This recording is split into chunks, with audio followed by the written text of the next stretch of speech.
Hi മക്കൾസ്, welcome back to NVD class. അപ്പോൾ നമ്മൾ ഇന്ന് ഒരു പുതിയ ചാപ്റ്റർ സ്റ്റാർട്ട് ചെയ്യാണ്. 4ാമത്തെ പാഠാണ് മൂവിങ് ചാർജസ് ആൻഡ് മാഗ്നറ്റിസം. ഈ പാഠാണ് ഈ വർഷത്തെ +2 ഫിസിക്സിലെ വൺ ഓഫ് ദി മോസ്റ്റ് ടഫസ്റ്റും അതേപോലെ കൺസെപ്ച്വലായിട്ട് കുറേ കാര്യങ്ങൾ ഇതിനകത്ത് ഉണ്ട്. അപ്പോൾ ഈ ഒരു ചാപ്റ്റർ നമ്മുടെ എക്സാം പോയിന്റ് ഓഫ് വ്യൂവിൽ വളരെ ഇമ്പോർട്ടൻ്റ് ആയിട്ടുള്ളൊരു ചാപ്റ്ററാണ്. 6 മുതൽ 8 മാർക്ക് വരെ ചോദ്യം നമുക്ക് ഇതിനകത്ത് നിന്ന് എക്സ്പെക്ട് ചെയ്യാൻ പറ്റും. അപ്പോൾ ഈ ചാപ്റ്ററിലേക്ക് പോകുന്നതിന് മുമ്പേ കുറച്ച് കാര്യങ്ങൾ നമുക്കൊന്ന് റിക്കലക്ട് ചെയ്യാണ്ട് എന്ന് വെച്ചാൽ നമുക്കൊരു കഥ പോലെ പറഞ്ഞിട്ട് എന്ത് ചെയ്യാം, മുന്നോട്ട് പോകാം. അപ്പോൾ നമ്മൾ ഫസ്റ്റത്തെ 2 ചാപ്റ്ററിൽ നിങ്ങൾ ചാർജസ് അറ്റ് റെസ്റ്റ് ആണ് പഠിച്ചത്. ചാർജ് റെസ്റ്റ് ഒരു സ്ഥലത്ത് ഇങ്ങനെ വെച്ചു, റെസ്റ്റിലിരിക്കുമ്പോൾ ഉണ്ടാകുന്ന പരിപാടികൾ, ഇലക്ട്രിക് ഫീൽഡ്, അങ്ങനത്തെ കാര്യങ്ങൾ, പൊട്ടൻഷ്യൽ, അങ്ങനത്തെ കപ്പാസിറ്റൻസ്, അങ്ങനെയുള്ള കാര്യങ്ങളൊക്കെയാണ് നമ്മൾ ഫസ്റ്റ് 2 ചാപ്റ്ററിൽ പഠിച്ചത്. പിന്നെ 3ാമത്തെ ചാപ്റ്ററിലേക്ക് എത്തുന്ന സമയത്ത് എന്ത് മാറ്റം ഉണ്ടായെന്ന് വെച്ചാൽ ചാർജ് ഒരു വയറിലൂടെ മൂവ് ചെയ്യാൻ തുടങ്ങി. അപ്പോൾ ചാർജ് ഒരു വയറിലൂടെ മൂവ് ചെയ്ത് കഴിഞ്ഞാൽ അവിടെ എന്തുണ്ടാവും, കറണ്ട് ഉണ്ടാവും. അപ്പോൾ നമ്മൾ 3rd ചാപ്റ്ററിൽ പഠിച്ചത് എന്താണ്, കറണ്ട് ഇലക്ട്രിസിറ്റിയാണ്. ഓക്കെ, ആ ചാപ്റ്ററിൻ്റെ പേര് കറണ്ട് ഇലക്ട്രിസിറ്റി എന്നാണ്. പിന്നെ നമ്മൾ അത് കഴിഞ്ഞിട്ട് കുറച്ചും കൂടി ഒന്ന് മുന്നോട്ട് പോകണം. അപ്പോൾ ഈ ഒരു വയറിൽ കറണ്ട് ഒഴുകാന്ന് വിചാരിച്ചോ. സപ്പോസ് എൻ്റെ കയ്യിൽ ഒരു വയറുണ്ടെന്ന് വിചാരിച്ചോ, ആ വയറിലൂടെ കറണ്ട് ഒഴുകുന്നുണ്ട് വിചാരിച്ചോ. അപ്പോൾ സപ്പോസ് ഒരു വയറുണ്ട്, ഇതാണ് വയറെന്ന് വിചാരിച്ചോ. ഈ വയറിലൂടെ I എന്നൊരു കറണ്ട് ഒഴുകുന്നുണ്ടെന്ന് വിചാരിച്ചോ. ഞാൻ ഈ വയറിൻ്റെ സമീപത്തായിട്ട് ഒരു കോമ്പസ് കൊണ്ട് വെക്കുകയെന്ന് വിചാരിച്ചു. ഒരു കോമ്പസ് എന്ന് പറഞ്ഞു കഴിഞ്ഞാൽ എന്താണ്, വടക്ക് നോക്കി യന്ത്രം. ആ വടക്ക് നോക്കി യന്ത്രത്തിൻ്റെ പ്രത്യേകത എന്താണ്, നമ്മൾ ആ വടക്ക് നോക്കി യന്ത്രം നമ്മൾ എങ്ങനെ വെച്ചാലും അതിൻ്റെ നീഡിൽ എന്ത് ചെയ്യും, നോർത്ത് സൗത്ത് പോളിൽ അലൈൻ ചെയ്യും. അതാണ് വടക്ക് നോക്കി യന്ത്രം. അപ്പോൾ അങ്ങനെ ഒരു വടക്ക് നോക്കി യന്ത്രത്തിനെ നമ്മൾ എവിടെ വെക്കുന്നുണ്ട്, കോമ്പസിനെ നമ്മൾ ഒരു വയറിൻ്റെ അടുത്ത് വെക്കുന്നുണ്ട്. ഓക്കെ അല്ലേ, ഈ വയറിലൂടെ എന്ത് ഒഴുകുന്നുണ്ട്, I എന്നൊരു കറണ്ട് ഒഴുകുന്നുണ്ട്. അപ്പോൾ ഇങ്ങനെ I എന്നൊരു കറണ്ട് ഒഴുകുന്ന വയറിൻ്റെ അടുത്തൊരു കോമ്പസ് വെച്ച് കഴിഞ്ഞാൽ ഈ കോമ്പസ് എന്ത് ചെയ്യും, ഡിഫ്ലക്ട് ചെയ്യും. ഡിഫ്ലക്ട്സ് എന്ന് പറഞ്ഞാൽ എന്താണ്, കോമ്പസിൻ്റെ നീഡിലൊന്ന് ഇളകും. സാധാരണ രീതിയിൽ നോർത്ത് സൗത്ത് പോളിൽ നിന്ന് കോമ്പസ് നമ്മളൊരു വയറിലൂടെ കറണ്ട് ഒഴുകുന്ന വയറിൻ്റെ അടുത്ത് കൊണ്ടുവച്ച് കഴിഞ്ഞാൽ ആ കോമ്പസ് എന്ത് ചെയ്യും, ഡിഫ്ലക്ട് ചെയ്യും. അതെന്തുകൊണ്ടാണ് ഡിഫ്ലക്ട് ചെയ്യുന്നത് ചോദിച്ചാൽ വളരെ സിമ്പിളായിട്ട് ആൻസർ പറയാം. ഈ വയറിലൂടെ കറണ്ട് ഒഴുകുന്ന സമയത്ത് ഈ വയറിൻ്റെ ചുറ്റും എന്തുണ്ടാവും, ഒരു മാഗ്നറ്റിക് ഫീൽഡ് ഉണ്ടാവും. ആ മാഗ്നറ്റിക് ഫീൽഡാണ് ആക്ച്വലി എന്ത് ചെയ്യണത്, ഈ കോമ്പസിനെ ഡിഫ്ലക്ട് ചെയ്യിപ്പിക്കണത്. പറഞ്ഞ മനസ്സിലാവുന്നുണ്ടോ? അപ്പോൾ ഈ കോമ്പസിൻ്റെ അകത്ത് ഒരു മാഗ്നറ്റ് ഉണ്ടാവണ്ടേ, കാരണം ഈ നീഡില്, കോമ്പസിൻ്റെ നീഡില് ഒരു സ്ഥലത്ത് ഒട്ടിച്ച് വെച്ചേക്കുക. അത് എവിടെ ഒട്ടിച്ച് വെച്ചേക്കുന്നത്, മാഗ്നറ്റിൻ്റെ മുകളിലാണ്. അപ്പോൾ ആ മാഗ്നറ്റിൻ്റെ ചുറ്റും ഒരു മാഗ്നറ്റിക് ഫീൽഡ് ഉണ്ടാവും. പിന്നെ നമ്മൾ ഈ കറണ്ട് ക്യാരിയിങ് വയറിൻ്റെ ചുറ്റും എന്തുണ്ടാവും, ഒരു മാഗ്നറ്റിക് ഫീൽഡ് ഉണ്ടാവും. ആ 2 മാഗ്നറ്റിക് ഫീൽഡും തമ്മിൽ ഇന്ററാക്ട് ചെയ്യും, ഈ കോമ്പസ് എന്ത് ചെയ്യും, ഡിഫ്ലക്ട് ചെയ്യും. അപ്പോൾ ഇതിൽ നിന്ന് നമുക്ക് മനസ്സിലാക്കേണ്ട ഒരു കാര്യം എന്താണ്, ഒരു കറണ്ട് ക്യാരിയിങ് വയർ അതിന് ചുറ്റും മാഗ്നറ്റിക് ഫീൽഡ് പ്രൊഡ്യൂസ് ചെയ്യുന്നുള്ളതാണ്. അത് തന്നെയാണ് നമ്മുടെ ഈ മാഗ്നറ്റിസം. മാഗ്നറ്റിസത്തിൻ്റെ സ്റ്റാർട്ടിങ് ആണത്. ഇനി നമ്മൾ ഇതേ എക്സ്പെരിമെൻ്റ് ഒന്ന് ജസ്റ്റ് ഒന്ന് റിവേഴ്സ് ചെയ്യിപ്പിക്കുകയാണ്. എന്ന് വെച്ചാൽ കറണ്ടിൻ്റെ ഡയറക്ഷൻ ഒന്ന് റിവേഴ്സ് ചെയ്യുകയാണ്. സെയിം കോമ്പസ് തന്നെ ഇവിടെ ഉണ്ട്. അപ്പോൾ ഈ കോമ്പസ് ആദ്യം ഡിഫ്ലക്ട് ചെയ്ത് മുകളിലേക്കാണെങ്കിൽ കറണ്ടിൻ്റെ ഡയറക്ഷൻ റിവേഴ്സ് ചെയ്യുമ്പോൾ എങ്ങോട്ട് ചെയ്യും, ഡിഫ്ലക്ഷൻ എന്താ, ഓപ്പോസിറ്റ് സൈഡിൽ. അപ്പോൾ കോമ്പസ് എന്ത് ചെയ്യും, compass deflects in the opposite direction. അപ്പോൾ അതിന് നമുക്ക് എന്ത് മനസ്സിലാക്കാൻ പറ്റും, കറണ്ടിൻ്റെ ഡയറക്ഷൻ മാറുന്നതിനനുസരിച്ച് മാഗ്നറ്റിക് ഫീൽഡിൻ്റെ ഡയറക്ഷനും മാറുന്നുണ്ട്. ആ മാഗ്നറ്റിക് ഫീൽഡിൻ്റെ ഡയറക്ഷൻ മാറിയത് കൊണ്ടാണ് ഈ കോമ്പസ് എന്ത് ചെയ്ത് ഓപ്പോസിറ്റ് സൈഡിലേക്ക് എന്ത് ചെയ്ത് ഡിഫ്ലക്ട് ചെയ്ത്. പറഞ്ഞ മനസ്സിലായില്ലേ? അപ്പോൾ നമുക്കിതിന്ന് ഒരു കാര്യം കൺക്ലൂഡ് ചെയ്യാൻ പറ്റും. എന്താണ് ആ കൺക്ലൂഷൻ, എന്താണ്, A current carrying wire produces a magnetic field around it,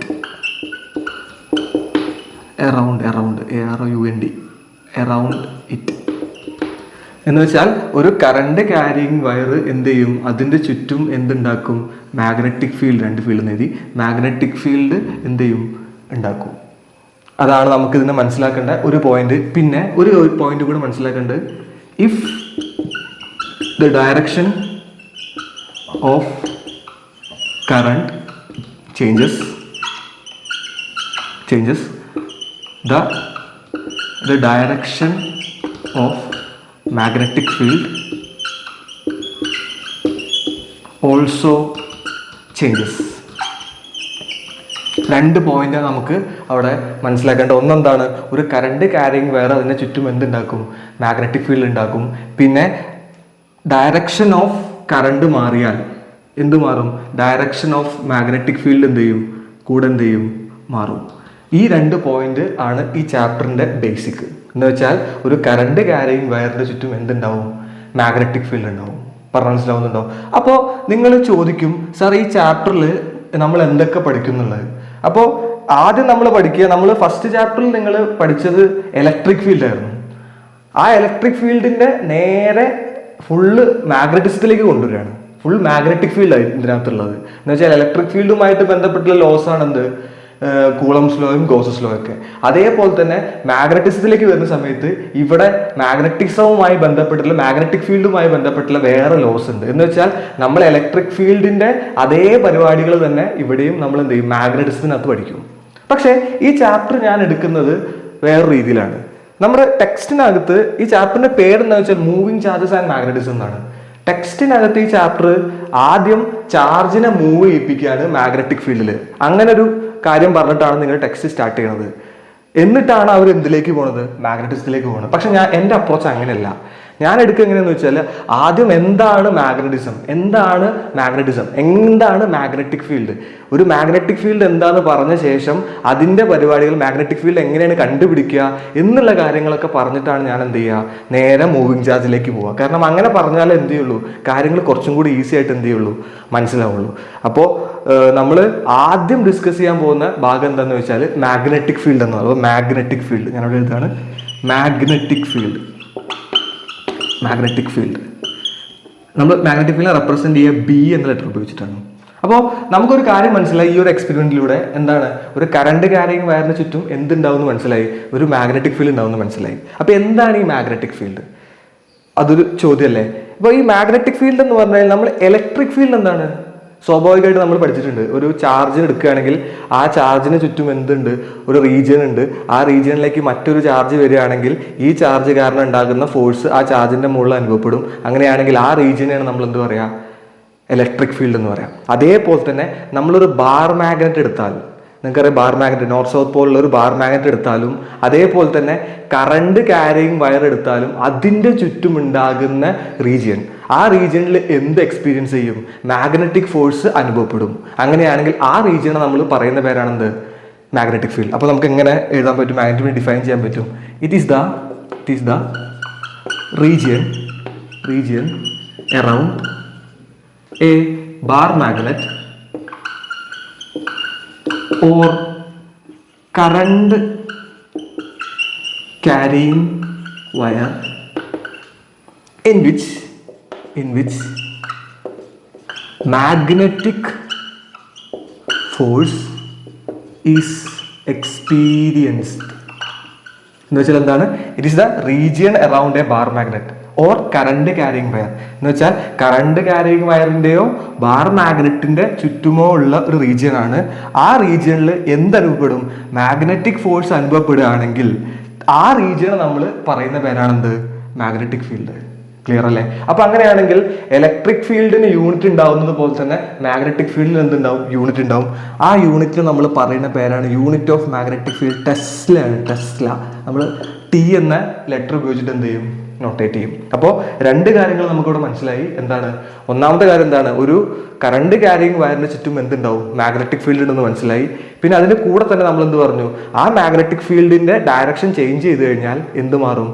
അല്ല, ആ കറണ്ട് ക്യാരിയിങ് വയറിന്റെ അകത്ത് ഒഴുകുന്ന കറണ്ടിന്റെ ഡയറക്ഷൻ ചേഞ്ച് ചെയ്താൽ എന്ത് മാറും?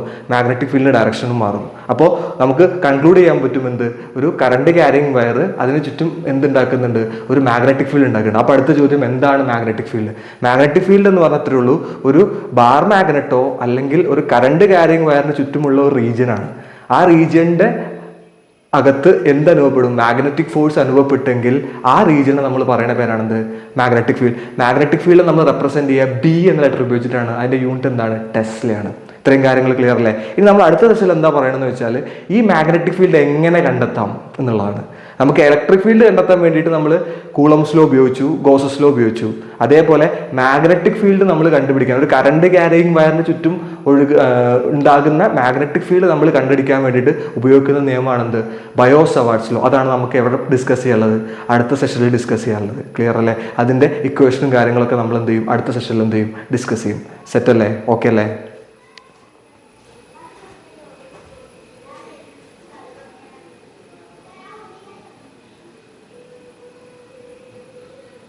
നമുക്ക് പറയാനുള്ളത് മാഗ്നറ്റിക് ഫീൽഡ് കണ്ടുപിടിക്കാൻ വേണ്ടിയിട്ട് നമുക്കൊരു നിയമം വേണം, ലോ വേണം. ആ ലോനെ നമ്മൾ പറയുന്ന പേരാണെന്ത്?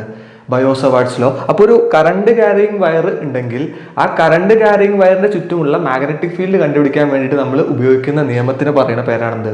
ബയോ-സവാർട്ട്സ് ലോ. അപ്പോൾ എന്താണ് ബയോ-സവാർട്ട്സ് ലോ? വളരെ സിമ്പിൾ ആയിട്ട് നമുക്കത് പറയാം. അപ്പോൾ സപ്പോസ് എൻ്റെ കയ്യിൽ ഒരു വയർ ഉണ്ടെന്ന് വിചാരിച്ചു, ഒരു വയർ. ഈ വയറിന്റെ ലെങ്ത് L ആണെന്ന് വിചാരിച്ചു. ഇതിന്റെ ടോട്ടൽ ലെങ്ത് L ആണ്. ഈ വയറിലൂടെ I എന്നൊരു കറണ്ട് ഒഴുകുന്നുണ്ടെന്ന് വിചാരിച്ചു. വയറിന്റെ ലെങ്ത് L ആണ്. ഈ വയറിലൂടെ ഒഴുകുന്നുണ്ട്? I എന്നൊരു കറണ്ട് ഒഴുകുന്നുണ്ട്. ഈ വയറിന്റെ സമീപത്തായിട്ട് ഞാനൊരു പോയിന്റ് എടുക്കുകയാണ് P. ഈ P എന്ന പോയിന്റിലെ മാഗ്നറ്റിക് ഫീൽഡാണ് എനിക്ക് കണ്ടുപിടിക്കേണ്ടത്, അറിയേണ്ടത്. അപ്പോൾ അത് നമ്മൾ മനസ്സിലാക്കണമെങ്കിൽ നമുക്ക് എന്തറിയണം? ബയോ-സവാർട്ട്സ് ലോ അറിയണം.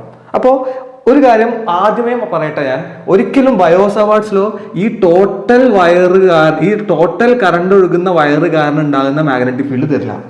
ഫസ്റ്റ് പോയിന്റ് ആണ്, ബയോ-സവാർട്ട്സ് ലോ ഒരിക്കലും എന്ത് ചെയ്യില്ല, ഈ ടോട്ടൽ കറണ്ട് ഒഴുകുന്ന വയറ് കാരണം ഉണ്ടാകുന്ന മാഗ്നറ്റിക് ഫീൽഡ് തരില്ല. പിന്നെ എന്താണ് ബയോ-സവാർട്ട്സ് ലോ തരിക എന്ന് വെച്ചാൽ, ഇപ്പൊ സപ്പോസ് എനിക്ക് മാഗ്നറ്റിക് ഫീൽഡ് കണ്ടുപിടിക്കുന്ന പോയിന്റ് P ഇതാണെന്ന് വിചാരിച്ചോ. അപ്പൊ ഞാൻ ഈ Pന്റെ അടുത്തായിട്ട് ഒരു DL കഷ്ണം ചെറുതായിട്ട് മുറിക്കണം. ഈ DL കഷ്ണം കാരണം ഉണ്ടാകുന്ന മാഗ്നറ്റിക് ഫീൽഡേ ആര് തരുള്ളൂ? ബയോ-സവാർട്ട്സ് ലോ തരുള്ളൂ. അപ്പൊ അങ്ങനെ വരുന്ന സമയത്ത് DL കഷ്ണം കാരണം ചെറുതാണല്ലോ DL എന്ന് പറഞ്ഞു കഴിഞ്ഞാൽ, DL കഷ്ണം കാരണം തരുന്ന മാഗ്നറ്റിക് ഫീൽഡും ചെറുതാവും. സോ DB ആയിരിക്കും നമുക്ക് കിട്ടുക. പറഞ്ഞ മനസ്സിലാവുന്നുണ്ടോ? അപ്പോൾ DB എന്ന മാഗ്നറ്റിക് ഫീൽഡ് ആയി നമുക്ക് എന്ത് ചെയ്യുള്ളൂ? നമ്മുടെ ബയോ-സവാർട്ട്സ് ലോ തരുള്ളൂ. അങ്ങനെ DB കിട്ടിക്കഴിഞ്ഞാൽ ആ DBനെ ഇന്റഗ്രേറ്റ് ചെയ്തിട്ട് വേണം നമുക്ക് എന്ത് കണ്ടുപിടിക്കാൻ? ടോട്ടൽ വയറിന്റെ മാഗ്നറ്റിക് ഫീൽഡ് കണ്ടുപിടിക്കാൻ. ഇതാണ് മെത്തേഡ്. ക്ലിയർ അല്ലേ പറഞ്ഞത്? അപ്പോൾ എങ്ങനെയാണ് ഈ DB കണ്ടുപിടിക്കുക? അപ്പൊ ഈ DB പല കാര്യങ്ങളിൽ ഡിപ്പെൻഡ് ചെയ്യും. ആ ഡിപ്പെൻഡ് ചെയ്യുന്ന കാര്യങ്ങളൊക്കെ നമ്മൾ കമ്പൈൻ ആക്കി കഴിഞ്ഞാൽ നമുക്ക് ബയോ-സവാർട്ട്സ് ലോ കിട്ടും, ബയോ-സവാർട്ട്സ് ലോന്റെ ഇക്വേഷനും കിട്ടും. ക്ലിയർ അല്ലേ? അങ്ങനെയാണെങ്കിൽ നിങ്ങൾക്ക് പല കാര്യങ്ങളും നമുക്ക് ഈ പറഞ്ഞ ഈ ഒരു സിറ്റുവേഷൻ നമുക്ക് പറയാൻ പറ്റും. അപ്പൊ നിങ്ങൾക്ക് അറിയാം, ഇവിടെ DB എന്ന് പറഞ്ഞ മാഗ്നറ്റിക് ഫീൽഡ് ഉണ്ടാവണമെങ്കിൽ ഇവിടെ കറണ്ട് ഉണ്ടാവണ്ടേ? I എന്ന കറണ്ട് ഒഴുകണ്ടേ? കാരണം ഒരു വയറിലൂടെ കറണ്ട് ഒഴുകി കഴിഞ്ഞാൽ അതിന് ചുറ്റുള്ള മാഗ്നറ്റിക് ഫീൽഡാണ് ബയോ-സവാർട്ട്സ് ലോ തരിക. അപ്പൊ അങ്ങനെയാണെങ്കിൽ DB ആദ്യം ഡിപ്പെൻഡ് ചെയ്യുന്നതിനാ? കറണ്ടിനാണ്. അപ്പൊ DB പ്രപ്പോർഷണൽ ടു I ആണ്. അതാണ് ഒന്നാമത്തെ ഡിപ്പെൻഡൻസി.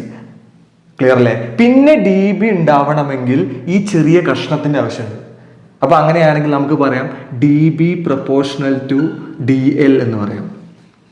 ക്ലിയർ അല്ലേ? കാരണം DL കൂടിയാൽ DB കൂടും, DL കുറഞ്ഞാൽ DB കുറയും, I കൂടിയാൽ DB കൂടും. അതാണ് പ്രപ്പോർഷണാലിറ്റി. അപ്പോൾ അടുത്ത സംഭവം എന്താണ്? DBക്ക് പ്രപ്പോർഷണൽ ആയിട്ടുള്ളത് DL ആണ്. പിന്നെ അടുത്തത് എന്താന്ന് വെച്ചാൽ, നമ്മൾ ഈ DL നിന്ന് പോയിന്റ് Pയിലേക്ക് ഞാൻ ഒരു ലൈൻ വരച്ചാൽ ആ ലൈനിന്റെ ലെങ്ത് 6 ആണെന്ന് വിചാരിച്ചോ. അങ്ങനെയാണെങ്കിൽ ഈ R-ഉം ഈ DL-ഉം തമ്മിൽ ഉണ്ടാക്കുന്ന ആംഗിൾ ആണ് തീറ്റ. ഈ തീറ്റയ്ക്ക് അനുസരിച്ചും എന്ത് മാറും? DB മാറും. എന്ന് വെച്ചാൽ ഞാൻ കുറച്ചിങ്ങനെ ചരിച്ച് വെക്കുകയാണെങ്കിൽ DB മാറും. പിന്നെ കുറച്ചും കൂടെ ഇങ്ങോട്ട് വെക്കുകയാണെങ്കിൽ എന്ത് മാറും? DB മാറും. അപ്പോൾ ഈ തീറ്റയും എന്തിനെ ഡിപ്പെൻഡ് ചെയ്യുന്നത്? DB. വെറും തീറ്റയല്ല, സൈൻ തീറ്റയാണ്. അപ്പൊ അങ്ങനെയാണെങ്കിൽ DB ഈസ് പ്രപ്പോർഷണൽ ടു എന്താണ്? സൈൻ തീറ്റ എന്ന് പറയാം. ക്ലിയർ അല്ലേ? പിന്നെ ഒരു കാര്യം കൂടെ ഉണ്ട്, ഈ ഡിസ്റ്റൻസിനും എന്ത് ഡിപ്പെൻഡ് ചെയ്യുന്നുണ്ട്? DB ഡിപ്പെൻഡ് ചെയ്യുന്നുണ്ട്. വിച്ച് മീൻസ് ഈ ഡിസ്റ്റൻസ് കൂടിയാൽ DB എന്ത് ചെയ്യും? കുറയും. അപ്പൊ അങ്ങനെയാണെങ്കിൽ DB is inversely proportional to R² ആണ്. ക്ലിയർ അല്ലേ? ഇത്രയും കാര്യങ്ങളാണ് നമുക്ക് എന്ത് തരുന്നത്? ബയോ-സവാർട്ട്സ് ലോ തരുന്നത്. അപ്പോൾ DB Iക്ക് പ്രപ്പോർഷണൽ ആണ്, DB DL-ന് പ്രപ്പോർഷണൽ ആണ്, DB സൈൻ തീറ്റയ്ക്ക് പ്രപ്പോർഷണൽ ആണ്, അതേപോലെ DB ഡിസ്റ്റൻസിന്റെ സ്ക്വയർ, ഈ പോയിന്റിലേക്കുള്ള ഡിസ്റ്റൻസിന്റെ സ്ക്വയറിന് ഇൻവേഴ്സ്ലി പ്രപ്പോർഷണൽ ആണ്. അപ്പൊ ഈ 4 കണ്ടീഷനും കൂടെ നമ്മൾ ഒരുമിച്ച് ചേർത്ത് പറഞ്ഞാൽ അതായിരിക്കും നമ്മുടെ എന്ത്?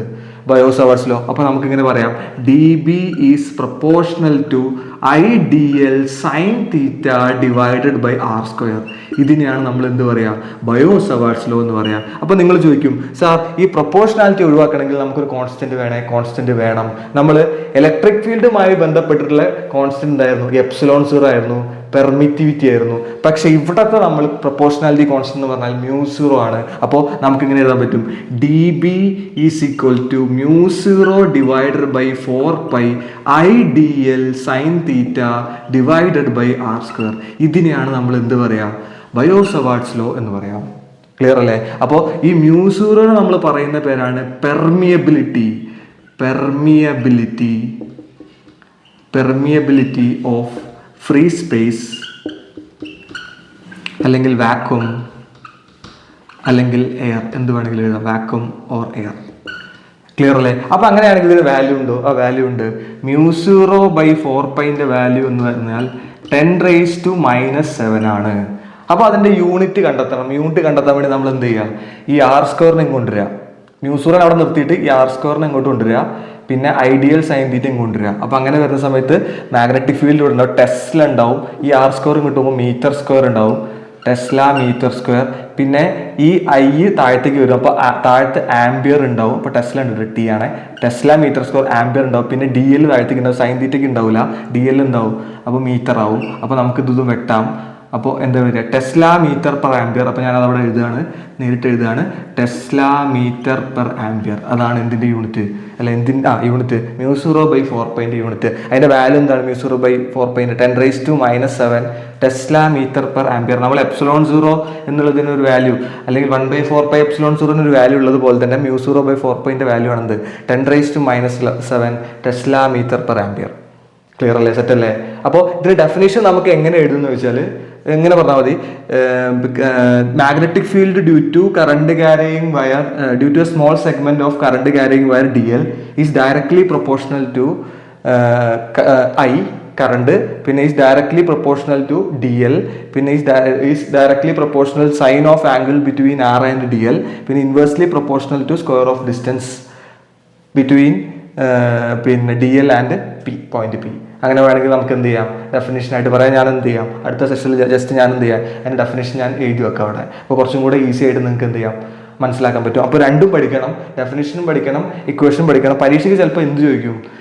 വാട്ട് ഈസ് ബയോസവാർട്സ് ലോ എന്ന് വെച്ചാൽ ചിലപ്പോൾ നിങ്ങൾക്ക് ഈ ഇക്വേഷൻ മാത്രം എഴുതി വെച്ചാലും മാർക്ക് കിട്ടാറുണ്ട്. അപ്പോൾ ഇക്വേഷൻ മാത്രം എഴുതി വെച്ചാലും കുഴപ്പമില്ല.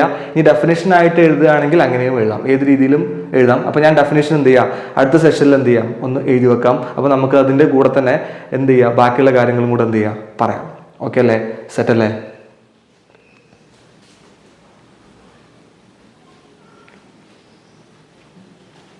അപ്പോൾ നമുക്ക് ഇതിന്റെ ഡെഫിനേഷൻ ഇങ്ങനെ എഴുതാൻ പറ്റും. The magnetic field due to a small current carrying segment D L is directly proportional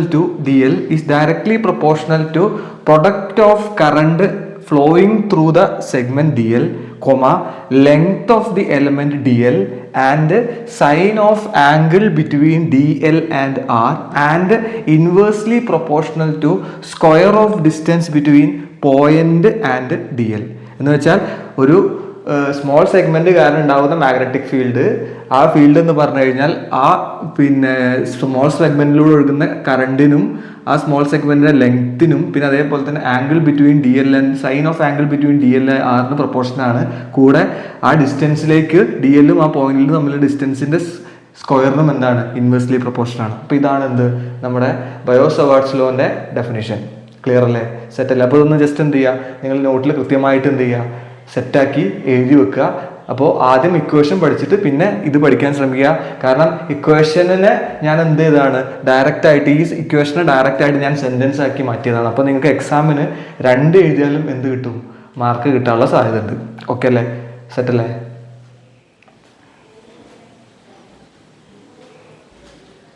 ഇനി നമുക്ക് ഡിസ്കസ് ചെയ്യാനുള്ളത് vector form of Biot Savart's law ആണ്. അപ്പോൾ നമ്മൾ ബയോസവാർട്സ് ലോന്റെ ഇക്വേഷൻ എഴുതിയത് ഇങ്ങനെയാണ്: D B is equal to μ0/4π IDL sin theta divided by r² ആണ്. ഇതാണ് നമ്മൾ ബയോസവാർട്സ് ലോന്റെ ഇക്വേഷൻ ആയിട്ട് നമ്മൾ പറഞ്ഞത്. പക്ഷെ ഇവിടെ ഡി ബി എന്ന് പറഞ്ഞാൽ മാഗ്നറ്റിക് ഫീൽഡാണ്. മാഗ്നറ്റിക് ഫീൽഡിൽ എന്തുണ്ട്? ഡയറക്ഷൻ ഉണ്ട്, അതൊരു വെക്റ്റർ ക്വാണ്ടിറ്റിയാണ്. പക്ഷെ ഈ ഇക്വേഷൻ നമുക്ക് തരുന്നത് ഇതിന്റെ മാഗ്നറ്റിക് ഫീൽഡിന്റെ മാഗ്നിറ്റ്യൂഡ് മാത്രം, വാല്യൂ മാത്രമാണ്. അതിന് എന്ത് തരുന്നില്ല? ഡയറക്ഷൻ തരുന്നില്ല. അപ്പൊ അങ്ങനെയാണെങ്കിൽ ഈ ഇക്വേഷൻ നമ്മൾ എന്ത് ചെയ്യണം? ഒന്ന് അഡ്ജസ്റ്റ് ചെയ്തിട്ട് നമ്മൾ കുറച്ച് കാര്യങ്ങളൊക്കെ ഒന്ന് ആഡ് ചെയ്തിട്ട് നമ്മൾ എന്ത് ചെയ്യാൻ പോവാണ്? ഇതിനൊരു വെക്റ്റർ ഫോമിലേക്ക് നമ്മൾ എന്ത് ചെയ്യാൻ പോവാണ്? മാറ്റാൻ പോവാണ്. അതിന് വേണ്ടി ഞാൻ എന്താ ചെയ്യണമെന്ന് വെച്ചാൽ ഈ ഇക്വേഷൻ എനിക്ക് *1 എന്ന് എഴുതിക്കൂടെ? കുഴപ്പമൊന്നുമില്ലല്ലോ. ഞാൻ ഈ 1ന് പകരം r/r എന്ന് എഴുതിയാൽ എന്താ കുഴപ്പം? പ്രശ്നമില്ലല്ലോ. കാരണം r/r വെട്ടിയിട്ട് 1 ആയി. അപ്പോൾ ഞാൻ ഈ ഇക്വേഷൻ എന്ത് ചെയ്തു? r/r ആയിട്ട് മൾട്ടിപ്ലൈ ചെയ്തു. അപ്പൊ നിങ്ങൾക്ക് മനസ്സിലാവും ഇവിടെ എന്താണ്? ഈ ആറും ഈ ആർ, ഇവിടെ r² ഉണ്ട്, ഇവിടെ r, രണ്ടും കൂടെ r³ ആവും. ഈ r-നെ ഞാൻ ഇതിന്റെ അടുത്ത് ഇവിടെ കൊണ്ടുവരാം. കാരണം ഇത് മൾട്ടിപ്ലിക്കേഷൻ എനിക്ക് വേണമെങ്കിൽ എവിടെ എഴുതാം. അപ്പൊ നമുക്ക് എങ്ങനെ എഴുതാൻ പറ്റും? D B is equal to μ0/4π IDL r sin theta divided by r³ ഇങ്ങനെ എഴുതിക്കൂടെ? ഇനി നിങ്ങൾക്കറിയാം എ ക്രോസ് ബി എന്താണ്? A cross B A B sine തീറ്റയാണ്, എല്ലാവർക്കും അറിയാം അല്ലേ? അപ്പം അങ്ങനെയാണെങ്കിൽ ഈ എ ക്രോസ് ബി ചെയ്ത് കഴിഞ്ഞാൽ കിട്ടുന്ന സി എന്ന വെക്ടർ ആയിരിക്കും. ആ സി എന്ന വെക്ടറിന്റെ മാഗ്നിറ്റ്യൂഡാണ് നമ്മുടെ എന്ത്? ഈ എ ബി സൈൻ തീറ്റ. ഈ സി ഇതിന്റെ ടോട്ടൽ സാധനമാണ് നമ്മുടെ സിയുടെ സാധനമാണ് എന്ത്? A B sine theta. അപ്പൊ അങ്ങനെ വരുന്ന സമയത്ത് ഇവിടെ D L R sine theta, കാരണം ഡി എല്ലും ആറും തമ്മിൽ ഉണ്ടാക്കുന്ന ആംഗിൾ ആണ് തീറ്റ. അപ്പൊ അങ്ങനെയാണെങ്കിൽ ഇവിടെ ഇതിന് എ ആയിട്ട് വിചാരിച്ചു, ഇത് ബി ആയിട്ട് വിചാരിച്ചു, അങ്ങനെയാണെങ്കിൽ ഇതിന് ഡി എൽ ക്രോസ് ആർ എന്നെനിക്ക് കൂടെ. അപ്പൊ നമുക്ക് എങ്ങനെ എഴുതാൻ പറ്റും? D B is equal to μ0/4 pi I D L cross R, D L cross R. അപ്പോൾ ഇതെന്തായി? വെക്ടറായി ഡിവൈഡഡ് ബൈ ആർ ക്യൂബ്. അപ്പോൾ ഇതിപ്പോൾ എന്തായി മാറി? വെക്ടറായി മാറി. ഇതാണ് എന്ത്? Vector form of Biot Savart's law. അപ്പോൾ ഇത് വെക്ടർ ഫോം ആക്കാൻ വേണ്ടിയിട്ട് നമ്മൾ ഡി എൽ എന്നൊരു സാധനം ഇവിടെ ഡി എല്ലിനെ എന്താക്കി മാറ്റി? വെക്ടറാക്കി മാറ്റി. അതെന്തിനാന്ന് ചോദിച്ചാൽ ഇപ്പോൾ നമ്മൾ ബയോസാവാർട്ട്സ് ലോ നേരത്തെ പഠിപ്പിച്ചപ്പോൾ ഞാൻ ഒരു കറണ്ട് ക്യാരിങ് വയർ എടുത്തിരുന്നു, ഐ എന്ന കറണ്ട് ക്യാരിങ് വയർ. അതിൽ ഞാൻ ഡി എൽ എന്നൊരു ലെങ്ത് എടുത്തിരുന്നു അല്ലേ? എന്നിട്ട് നമ്മൾ പോയിന്റ് പി, ഇവിടുത്തെ മാഗ്നറ്റിക് ഫീൽഡാണ് ഡി ബി ആയിട്ട് നമ്മൾ കരുതി, ഇവിടേക്കുള്ള അകലായിരുന്നു ആറ്. ഇതായിരുന്നു നമ്മുടെ സിറ്റുവേഷൻ. അപ്പോൾ ഇവിടെ ഐ എന്ന് പറഞ്ഞാൽ കറണ്ട് ഒരു സ്കേലാർ ക്വാണ്ടിറ്റിയാണ്, വെക്ടർ അല്ല. അപ്പോൾ ഐ എന്നത് വെക്ടർ ആയതുകൊണ്ട് ഈ ഐ എന്നുള്ളതിന്റെ ഡയറക്ഷൻ കാണിക്കാൻ വേണ്ടിയിട്ട് നമ്മൾ പുതിയൊരു സെറ്റപ്പ് ഉണ്ടാക്കി. ഐ വെക്ടർ അല്ലാത്തതുകൊണ്ട് ഐന്റെ ഡയറക്ഷൻ കാണിക്കാൻ വേണ്ടി നമ്മളൊരു പുതിയ സെറ്റപ്പ് ഉണ്ടാക്കി. ആ സെറ്റപ്പാണ് എന്ത്? D L. ആ ഡി എല്ലിന്റെ ഡയറക്ഷൻ നമ്മൾ എന്തിന്റെ ഡയറക്ഷൻ കൊടുത്തു? ഐയുടെ ഡയറക്ഷൻ കൊടുത്തു. അപ്പോൾ ഈ ഒരു സിറ്റുവേഷനിൽ ഡി എല്ലിന്റെ ഡയറക്ഷൻ ഇതായിരിക്കും. ഐന്റെ ഡയറക്ഷൻ എന്താണോ അത് തന്നെയായിരിക്കും എന്തിന്റെ ഡയറക്ഷൻ വരിക? ഡി എല്ലിന്റെ ഡയറക്ഷൻ വരിക. അപ്പോൾ ഞാനിവിടെ എഴുതിയേക്കാം എങ്ങനെ എഴുതാം? Direction of D L is always the direction of I. Direction of I ഇത് ഡയറക്ഷൻ ആയിരിക്കും എന്തിന് ഡയറക്ഷൻ വരിക? ഡി എല്ലിന് ഡയറക്ഷൻ വരിക. അതവിടെ ഓർത്തിരിക്കുക. ഇനി അടുത്തൊരു ചോദ്യം വരും. അപ്പോൾ ഈ ഡി എല്ലും ആറും ക്രോസ് ചെയ്താൽ നമുക്ക് എന്ത് കിട്ടും? ഡി ബി കിട്ടും. ഡി ബി ഒരു വെക്ടറാണ്. അപ്പോൾ ഈ ഡി ബിയുടെ ഡയറക്ഷൻ എങ്ങനെ വരിക? അപ്പോൾ നമ്മൾ പിന്നെ എ ക്രോസ് ബി ചെയ്ത സമയത്ത് നമ്മൾ പഠിച്ചിട്ടുണ്ട്. ഇപ്പോൾ നോക്കൂ, ഇതാണ് എ ക്രോസ് ബി എന്ന് വിചാരിച്ചു, ഇത് എ, ഇത് ബി, ഇത് തീറ്റയാന്ന് വിചാരിച്ചു, എയും ബിയും തമ്മിൽ. അപ്പോൾ ഞാനിവിടെ എ ക്രോസ് ബി വെക്ടർ ആണ്, വെക്ടർ ബി ആണ്. ഞാനിവിടെ എ ക്രോസ് ബി ചെയ്യാം. എ ക്രോസ് ബി ചെയ്ത് കഴിഞ്ഞാൽ കിട്ടുന്ന വെക്ടർ ഏതാണ്? സി ആണ്. അപ്പോൾ സിയുടെ ഡയറക്ഷൻ എങ്ങനെയാണ് കണ്ടുപിടിക്കുക? സിമ്പിൾ ആയിട്ട് കണ്ടുപിടിക്കുക. എങ്ങനെയാണ്? ഈ എയിൽ നമ്മൾ റൈറ്റ് ഹാൻഡ് വെക്കും, എന്നിട്ട് എന്ത് ചെയ്യും? ബിയിലേക്ക് ക്രോസ് ചെയ്യും, കേൾ ചെയ്യും. നമ്മുടെ ഫിംഗേഴ്സ് ക്രോസ് ചെയ്യാൻ തന്നെ കേൾ ചെയ്യുക. അങ്ങനെയാണെങ്കിൽ തമ്പ് പോയിന്റ് ചെയ്യുന്ന എങ്ങോട്ടാണോ അതായിരിക്കും ആരുടെ ഡയറക്ഷൻ വരിക? സിയുടെ ഡയറക്ഷൻ വരിക. അപ്പോൾ സിയുടെ ഡയറക്ഷൻ പുറത്തേക്കായിരിക്കും. പറഞ്ഞല്ലേ? അപ്പോൾ പുറത്തേക്ക് നമ്മൾ കാണിക്കാൻ ഡോട്ട് ഇടും. അപ്പോൾ ഇതാണ് എന്തിന്റെ ഡയറക്ഷൻ വരിക? സി എന്ന വെക്ടറുടെ ഡയറക്ഷൻ വരിക. അപ്പോൾ ഒരു കാര്യം ഇവിടെ മനസ്സിലാക്കേണ്ടതെന്ന് വെച്ചാൽ ഈ സിയുടെ ഡയറക്ഷൻ എന്ന് പറഞ്ഞു കഴിഞ്ഞാൽ ഇതാണ് എ, ഇതാണ് ബി. അപ്പൊ അങ്ങനെയാണെങ്കിൽ സിയുടെ ഡയറക്ഷൻ പുറത്തേക്കല്ലേ? അപ്പൊ അത് എക്കും ബിക്കും പെർപെൻഡിക്കുലർ ആണ്. അപ്പൊ സിയുടെ ഡയറക്ഷൻ എന്ന് പറഞ്ഞു കഴിഞ്ഞാൽ it should be perpendicular to A and B, both A and B.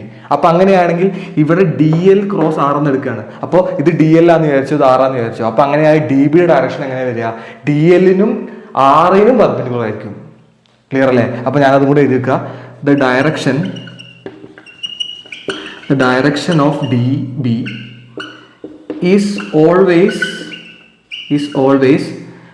perpendicular to both DL and R. R-നും DL-നും പെർപെൻഡിക്കുലർ, ബോത്ത് DL ആൻഡ് ആറിന് പെർപെൻഡിക്കുലർ ആയിരിക്കും ആരുടെ ഡയറക്ഷൻ വരിക? DB-ന്റെ ഡയറക്ഷൻ വരിക. അപ്പോൾ ഞാൻ അങ്ങനെ എഴുതുക, DB is perpendicular to R, അല്ലെങ്കിൽ and DB is perpendicular to DL. Okay അല്ലേ? അപ്പോൾ ഇതൊന്ന് ഓർത്തിരിക്കണം. അപ്പോൾ ഇതാണ് നമ്മുടെ എന്ത്? ഈ ഇക്വേഷനാണ് നമ്മുടെ എന്ത്? Vector form of Biot Savart's law. Clear അല്ലേ? അപ്പോൾ ഡി ബി എന്താണ്? ഒരു വെക്ടറാണ്. ആ ഡി ബിയുടെ ഡയറക്ഷൻ എന്ന് പറഞ്ഞാൽ ഡി എല്ലിനും ആറിനും എന്തായിരിക്കും? പെർപെൻഡിക്കുലർ ആയിരിക്കും. സോ ഇതോടുകൂടെ ഞാൻ എന്ത് ചെയ്യാണ്? ഈ ഒരു ഭാഗത്തോടു കൂടെ ഞാൻ എന്ത് ചെയ്യാണ്? ഈ ഒരു വീഡിയോ വൈൻഡപ്പ് ചെയ്യാണ്. അപ്പോൾ നന്നായിട്ട് പഠിച്ചോളുക. കാരണം ഈ ചാപ്റ്റർ വളരെ ഇമ്പോർട്ടൻ്റ് ആണ്. കൺസെപ്ച്വൽ ആയിട്ടുള്ള കാര്യങ്ങൾ ഒരുപാട് ഇതിനകത്തുണ്ട്. അപ്പോൾ അടുത്ത വീഡിയോയിൽ നമുക്ക് one of the most important ടോപ്പിക്കായിട്ട് വരാം. അപ്പോൾ അതുവരെ ബൈ.